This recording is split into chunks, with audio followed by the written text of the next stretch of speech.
But those who finish lakini kwa wale ambao wanatamatisha and win. na kushinda. So in any race, Kwa hivyo basi katika kila mashindano, run with a mentality of winning. hebu kimbia ukiwa na mtazamo kwamba uweze kushinda. We are going to talk to a neighbor for a few minutes. Say, neighbor, Hebu jirani, run hebu kimbia with the aim of winning. kwa mtazamo kwamba utashinda. It is not the starter who is rewarded. Sio wale ambao huanza ndio tunukiwa, It is the finisher.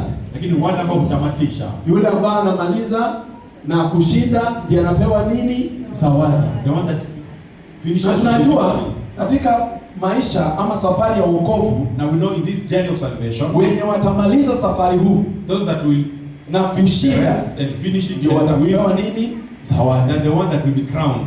Ask a neighbor, will you be crowned the winner? Je, utavalishwa taji la ushindi? Will you be crowned the winner? Je, utavalishwa taji la ushindi? What are they saying?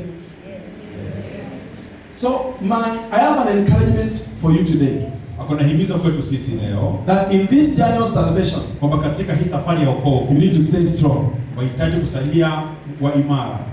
Tell a neighbor, stay strong. Salia mwenye imara. Stay strong. Salia mwenye nguvu That's my imara. topic for you today.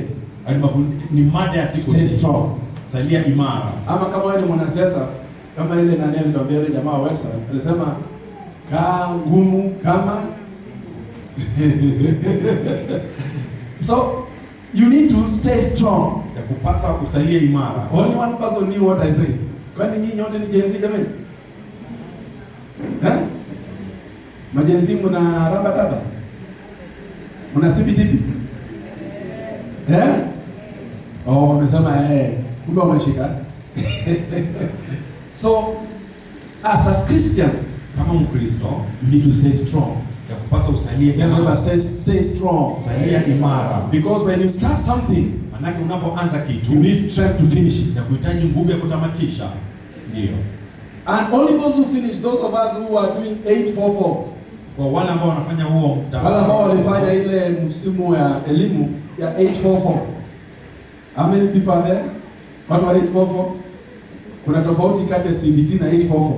844 ulikuwa unangojewa ukifika class 8, when you go to class 8, ukimaliza after you are done, unapewa certificate. you are given a certificate. Sasa nikuuliza, wangapi wako na certificate ya 8? How many of us here have got the class 8 certificate? Sio kwamba hii ni mtihani.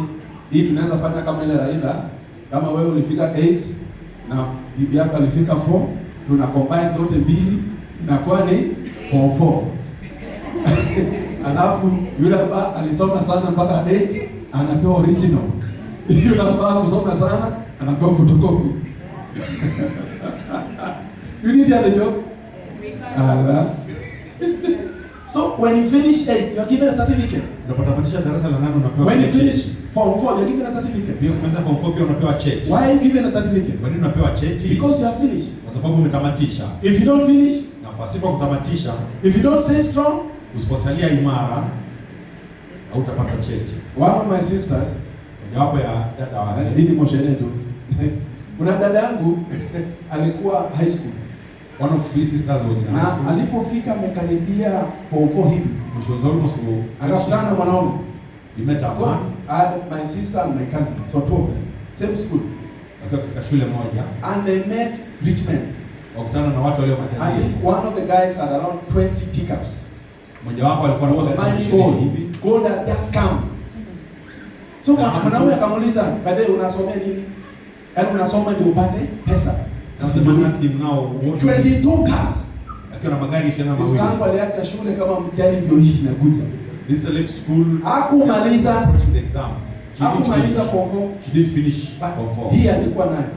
She was very bright. Lakini wakati ambapo walikuwa nasema watu wa Form 4 wasimame, But in the time that they wanted to see the Form 4 people alikanyaga. Lakini mtihani ndio hakufanya. she never did the exams. Mwingine pia akachukuliwa with another rich man. Another was also taken by another rich The man. only man who had some big lorries called Mungu Asifiwe. Yule mtu aliyekuwa na magari makubwa yaliyokuwa yanaitwa Mungu asifiwe. Akaambiwa ajana shule. She was told Mali ndio hii. to leave school. Manyumba ndio hii. Yeye pia aliacha, lakini ndugu zake alienda akampembeleza akasema let's just go back and finish. Hata kama unapata ile ya endelea, unajua endelea? Hata kama utapata ile grade ya endelea. Bora tu isemekane umefanya nini? Una cheti. So alienda akamaliza. Baadaye akaitiwa kama mwalimu. Lakini baadaye mzee akamwambia mali ndio hii, endelea nayo. And she still asked him. But the two of them were different. Walikuwa tofauti. Or where? Wapi? Kwamba wote walifika form 4. All of them go to form 4. Lakini mmoja alimaliza, one na mwingine hakumaliza. Yule ambaye hakumaliza, the one who never got, hakustay strong. He did not stay strong.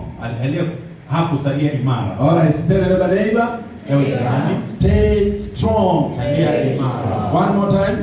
Ewe jirani, salia imara. Talk to another neighbor, say neighbor, ewe jirani, you need to stay strong. Yakupasa usalie imara, ndio. One of the things I loved growing up, jambo moja niliyopenda nilipokuwa nakuwa, was karate. Ule mchezo wa karate. I still love watching a little bit. Bado nautazama ule mchezo. Because those people take a lot of time to exercise. Kata 1, kata 2, kata 3, wanachukua muda mrefu kufanya mazoezi. And then I also love watching wrestling a little bit. Napenda kutazama ule mchezo wa wrestling. Because those people take time to build their body. Manaka hawa pia huchukua muda mwingi to build bicep, kujenga tricep, kujenga misuli, muscles. So they are strong in their body. Kwa hivyo wana nguvu kwenye miili zao. They are stay strong. Salia imara. So there's a group of people who emphasize on we need to be strong in our body. Kuna kikundi cha watu ambao wanatilia mkazo kwamba tupasa tusalie. For you to succeed in Kenyan politics, you need to be strong. Na kwa kusalia kwenye uchumi wa Kenya lazima uchumi, siasa ya Kenya lazima ukae strong. Juzi nilikuwa nina watch news ikasema kwamba kuna siku hizi watu wanatoka goons na kazi yao ni kuchapa watu. Na mtu akasema kwamba sio mara ya kwanza kuchapwa. Kumbe hata hapo mbeleni watu walikuwa wanatandika. So for you to be strong in politics, you have to be strong. For you to succeed, you have to be strong. Uweze kufaulu kupasa kwa sababu unaweza tandikwa, ama unaweza ongeleshwa vibaya, ama unaweza tusiwa. Na I think I like the Mandago way. Mandago akasema kwamba weka siasa kwa lungs. Ukipumua inafanya nini? Inatoka. Some Christians are only strong in academics. Ni wa nguvu tu katika masomo. You can get A's in academic. Wanaweza but spiritually you are weak. Lakini kiroho ni wanyonge. So don't just be strong. Kwa hivyo usiwe tu mwenye nguvu in your academics. Kwa masomo. Tell your neighbor, ewe jirani, don't be strong only in academics. Usiwe tu mwenye nguvu kwa masomo tu. Don't be strong just in your body. Usiwe mwenye nguvu tu kwenye mwili. Don't just be strong in politics. Usiwe tu mwenye nguvu kwenye siasa. Be strong in the Lord. Lakini pia uwe mwenye nguvu katika Bwana. Be strong in the Lord. Uwe mwenye nguvu katika Bwana. I can't hear you. Uwe mwenye nguvu katika Bwana. One more time. Uwe mwenye nguvu katika Bwana. Be strong. Uwe mwenye nguvu katika Bwana. In the Lord. You can have a very good business. Unaweza kuwa na biashara vilivyo vyema. But that business, lakini hii biashara, whether it's good and profitable, iwe nzuri na yenye faida, you need to be strong in the Lord. Ya kupasa uwe na nguvu katika Bwana. I will give you reasons why you need to be strong. Ya kupasa sababu inayokufanya. You can have a very good relationship.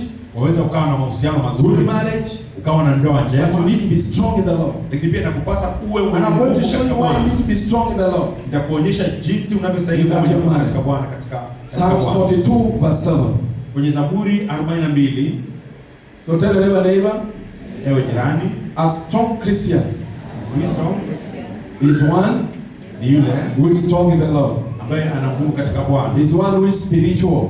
Ni yule ambaye ni wa kiroho. Yeah, you need to be spiritual. Ya kupasa don't be carnal. Tell your neighbor, usio wa kimwili. We are going to talk. Don't be carnal. Usio wa kimwili tu. Be spiritual. Lakini uwe wa kiroho. When you are spiritual, you are a strong Christian. So the Bible says, deep calls to deep. Kilindi cha pigia kelele kilindi. In the roar of your waterfalls. Kwa sauti ya maporomoko. So when you are deep, kwa hivyo wewe unapoingia kilindi, you will attract deep things. Utavutia mambo ya ndani. When you are shallow, ukiwa tu mwepesi, you attract shallow things. Utavutia mambo mepesi. So you need to be deep. Kwa hivyo ya kupasa kuwa ndani. Deep. Uzame ndani. Where's my sister? You should be saying go deeper. I said you need to be deep. Ya kupasa uzame ndani. Tell her be deep. Zama ndani. Are we together? Ndio. Let me hear amen if you believe. Yeah. Thank you. Now, you need to be a strong Christian. ya kupasa uwe Mkristo mwenye nguvu. You need to be A strong Christian. You need to be A strong Christian. a strong Christian, so that you can be deep in your Christianity Ili kwamba and ukazame attract deep spiritual truths. ili ukazame kwenye Ukristo na uvutie ukweli wa kiroho. There are many things you don't know now. Kuna mambo mengi ambayo hawajui kwa Jesus told sasa. the disciples, there are many things I want to tell you, but you cannot bear it now. Yesu aliwaambia wanafunzi wake kwamba kuna mambo mengi yapasa mjue, lakini hamwezani nao kwa sasa. Many of us today ought to be teachers, but you still need to be taught. Wengi wetu kwa sasa tupasa tu walimu, lakini tunapaswa tufundishwe. Many of us here are still very weak. Wengi wetu hapa bado tuko wanyonge. You need to be strong in the Lord. Yatupasa tuwe wenye nguvu katika Bwana. Are we together? Ndio. 1 Corinthians 15 verse 58. Kwenye Korintho wa kwanza 15 na Now, to ndogo. be a strong Christian, Kwa Mkristo mwenye nguvu, you need to be steadfast. ya kupasa utilie mkazo. Sio Mkristo ambaye anaenda na muondoko. Wakisikia kuna chumvi inauzwa mahali, ako hapo. Akisikia kuna kifagio inauzwa mahali, ako hapo. Na anaweza amini kifagio kuliko neno la Mungu. That's a weak Christian. Huyu ni Mkristo ambaye ni mnyonge. Say be steadfast. Uwe mwenye nguvu. Let's read it. Therefore, my dear brothers, stand firm. Let nothing move you. Always giving yourself fully to the work of the Lord, because you know that your labor is not in vain. Say be steady. Kwa Kiswahili maandiko anasema, basi ndugu zangu Ndugu zangu wapendwa, wapendwa, I like that. muimarike, Imarika, msitikisike, usitikisike. kazidi sana kutenda kazi ya Bwana Uendelee kutenda kazi ya Bwana siku zote, kila siku. kwa kuwa mwajua ya kwamba Munajua, sio kwamba ujui, munajua kwamba taabu yenu sio bure katika Bwana. kazi yako ama kutabika katika kazi ya Bwana sio bure. It's not in vain. Kiswahili says this. Basi ndugu zanguni, simameni imara na Simama thabiti. imara. There was a song you sing mama like this. Simama imara tumgoje Bwana. Sijui kama hiyo ilikuwa ni nyimbo imeokoka kama haijaokoka, I don't know. Simama imara tumgoje Bwana. Tumtete Bwana. Simama imara tumtete Bwana Yesu. Hiyo nyimbo ilikuwa imeokoka kama ilikuwa ile tu. Iko sawa tu. Simameni imara na thabiti. Teleleba, simama imara. Kwa wokovu yako simama nini? Imara. Usitikisike, simama imara. Kwa sababu uko na safari. Because you've got a journey. Na umeanza safari. Just began the Na hii journey. safari iko na mwisho wake. And this journey has a destiny. And you have to finish the race. And you must, lazima umalize. Teleleba, lazima umalize nini? Safari. Finish the race. Kama ni wokovu, hata kama unataka kwenda Zayuni, enda kama umeokoka. Even if you want to go to heaven, please go when you are saved. Say be steadfast. Kuwa